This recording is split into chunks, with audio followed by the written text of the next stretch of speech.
तो दोस्तों अब हमारी यात्रा हो चुकी है प्रारंभ। हम अपनी मंजिल की ओर बस बढ़ते ही जा रहे हैं। आज का मौसम देखिए, बिल्कुल माइंड ब्लोइंग हो रखा है। ना धूप है और ठंडी हवा चल रही है। और यहाँ का नज़ारा देखिए, हर तरफ खेत, ग्रीनरी। तो हम जल्दी से अपनी मंजिल की पहुँचते हैं। तो फाइनली हम यहाँ पे आ चुके हैं। हम आए हैं गौशाला में। यहाँ पे 108 गौवंशों को रखा गया है। यहाँ पे हम तकरीबन घूमने आते रहते हैं। तो यहाँ पे हम गाय को खाना खिलाते हैं।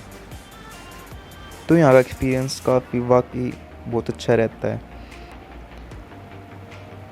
तो अब हम आगे बढ़ रहे हैं। तो यहाँ पे देखने की चीज़ें बहुत सारी हैं। तो ये देखिए, हमारे देश की शान तिरंगा। This is the best thing date I watch. यहाँ पे हम गाय को खाना खिला रहे हैं। ये चने की रोटी हैं जो हम गाय को खिला रहे हैं। तो यहाँ पे ऐसी तो बहुत सारी गायें हैं। यहाँ पे तो बस देखते ही रहो। यहाँ पे छोटे छोटे गाय के बच्चे हैं। तो भाई इनको अब हम करीब से देखेंगे। तो ये गाय के बच्चे सच में बहुत क्यूट हैं। ये देखिए, बहुत प्यारे।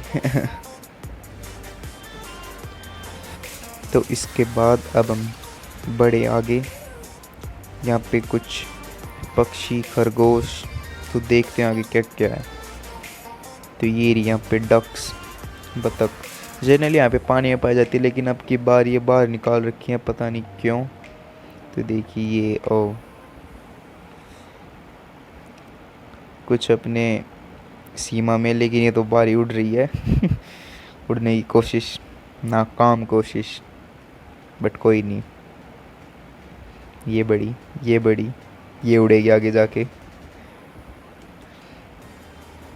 तो इनको क्लोजअप से देखेंगे अब। ये जा रही हैं स्विमिंग पूल की ओर अपनी सहेलियों से मिलने। ओ चल चल चल, ये वेट कर रही है, कैमरे पे फोकस। तो ये मुर्गा अब बांग देगा। ये स्विमिंग पूल में नहा रही थी, तो इसको डिस्टर्ब नहीं करते। तो और कुछ देखते हैं, चलिए। ये बहुत सारी बत्तख अपने दोस्तों के साथ महफिल में मशरूफ हैं। रैबिट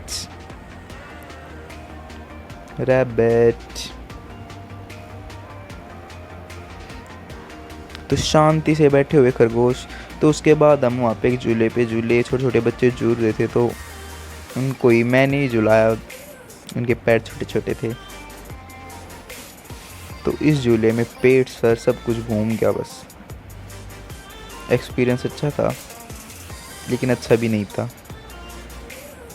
तो इसके बाद व्यू यहाँ का, वाह वाह, सूरज की रोशनी एंड ग्रीनरी, अमेजिंग।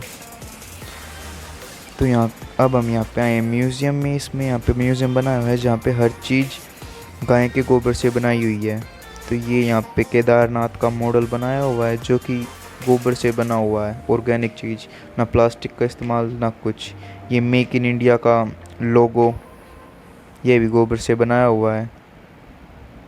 और ये हमारे देश का नक्शा, जो कि गोबर से ही बनाया गया है। यहाँ पे बहुत सारी ऐसी चीज़ें थी जो गोबर से बनाई गई थी, और वो अनबिलीवेबल थी कुछ चीज़ें। तो ये गणेश चतुर्थी के लिए गणेश की मूर्तियाँ बनाई हुई ऑर्गेनिक तरीके से, जो कि हमारे एनवायरनमेंट को बिल्कुल भी हार्म नहीं करती। और यहाँ पे बहुत सारी चीज़ें थी। ये नीचे अगरबत्ती रखी हुई है पूजा के लिए। तो आइए इनसे कुछ पूछते हैं। के बारे में कैसे क्या और सारी ऑर्गेनिक। तो ये सब चीज़ें ऑर्गेनिक तरीके से बनाई हुई। यहाँ पे वॉल डेकोरेटिव आइटम्स हैं। ये देखिए, इनको हम परचेज़ भी कर सकते हैं। यहाँ पे वॉल हैंगिंग्स, डेकोरेटिव आइटम्स बहुत सारी हैं। तो यहाँ पे मैंने ख़ास चीज़ देखी, वो है वॉल क्लॉक्स। वो भी मधुबनी पेंटिंग की, जो सामने देख रहे हैं। ये गोबर के ऊपर पेंटिंग कर रखी है, मधुबनी आर्ट जिसको हम बोलते हैं, और उसको क्लॉक के रूप दिया गया था। तो